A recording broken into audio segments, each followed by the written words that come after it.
भूमि ये बड़ी विहंगम है, गंगा गोमती का संगम है, जहाँ 24 घंटे सुनने को मिल जाता हर हर बम बम है।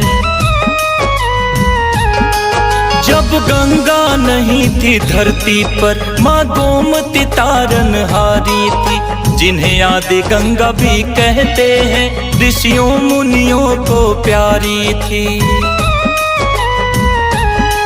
माँ गोमती तट पर कैथी में हो,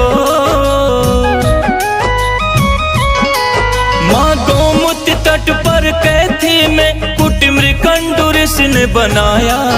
उसे काल नहीं छू पाता है, महाकाल से लौ जो लगाया। एक बाल भगत को शिव ने मार्कंडे ऋषि बनाया, एक बाल भगत को शिव ने मार्कंडे ऋषि बनाया।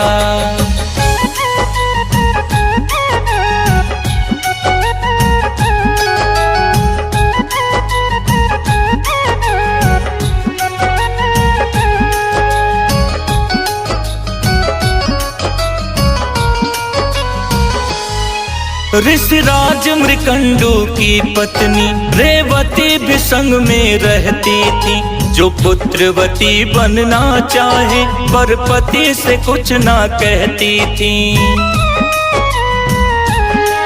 पत्नी का समझ के मनोभाव ऋषि करते शिव से बंधन थे। एक पुत्र की प्रभु अभिलाषा है, यह सोच के घिसते चंदन थे। एक दिन ऋषि तनिक उदास हुए, वह नारद मुनि के पास गए। नारद ने देखा और कहा, ऋषिराज भाग्य हम देख भये।